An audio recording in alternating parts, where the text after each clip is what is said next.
Your favorite brands have been using this marketing rule for years to stand out. The kind of rule so important which without that, their billion-dollar empire would collapse.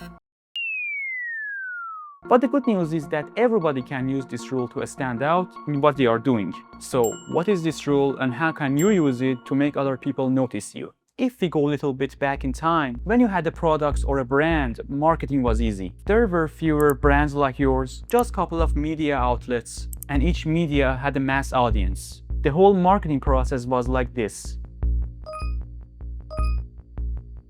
You were just talking about your product to the mass audience. But the world had changed. Same with marketing. There are so many products and brands like yours, so the competition is high. New media is emerging every year, and there is an algorithm that guides people. So the audience is there, but they are all over the place. The old marketing is dead. But nowadays, how are some brands standing above the rest? The answer is in this cow. No, I mean the purple cow is the answer. God damn it. But where the purple cow came from? So imagine you live in a city, and one day you save enough gas money, so you decide to drive into a country road. On the road, you see brown cows, and at first, you're fascinated. But in 4-hour drive, they become normal. But suddenly, you see a different cow. You see a purple cow. Now you're amazed. Now you want to pull over and take pictures. You will never forget this cow. So the cows here are brands, and you are the customer who is looking and surfing for stuff. So, Purple Cow, or Transform Your Business by Being Remarkable, is a book by Seth Godin.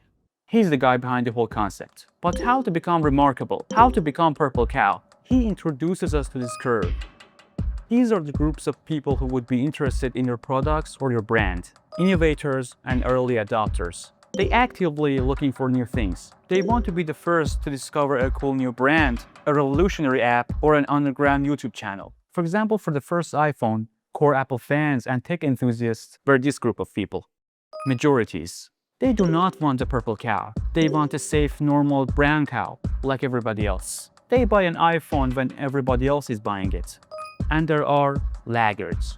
These are the people who don't want change. They don't care about new stuff coming out or what other people are buying. They probably buy an iPhone when they stop making flip phones. Seth Godin basically says you have to build a product or a brand that is remarkable. And each remarkable brand has an idea virus. An idea virus is a big, remarkable idea that catches on and spreads rapidly through a population.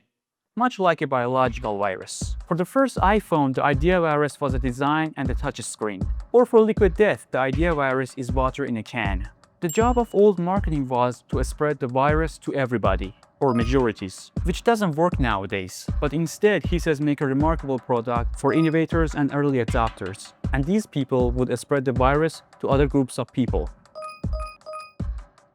The only job you have is to make something remarkable for right audience, and then that audience would spread the word, and other groups of people will be interested or infected. So this is the whole pattern. You make something remarkable, which is targeted at powerful sneezers who spread the idea virus to other people. So how could you implement a purple cow in your brand or life? First, identify the brown cows. Study your competitors. Look at other brands and products in your niche and get to know their features and their audience. You can't build a purple cow without knowing other brown cows. For example, for the first iPhone, Apple and Steve Jobs were aware of the cell phone industry and the problem they had. Number 2, identify the right people. You can't build a product or a brand for everybody. Find the right people and their problems and build your brand around that group of people. Of course, the first iPhone wasn't for everybody. Even some people laughed at it. The last step, build your purple cow. So far, you have studied 2 things. You know your competitors and you know your target audience. Now it's time to analyze your competitors and study their features. Now, ask yourself, how can I build my brand against those features? For example, the first iPhone. Most phones back in days had plastic keyboards. But Apple said, I'm going with touch screen. Or Liquid Death. Most water brands put water in plastic bottles, but Liquid Death puts water in a can. Why does it look like a beer? Because Liquid Death targets young boys and girls who like to party. Liquid Death studied other brands and the right audience. So you identified the brown cows and targeted the right audience and created your own purple cow. Now, how to make other people take action. This video gives you a framework on how big brands make people buy and take action. See you in the next one.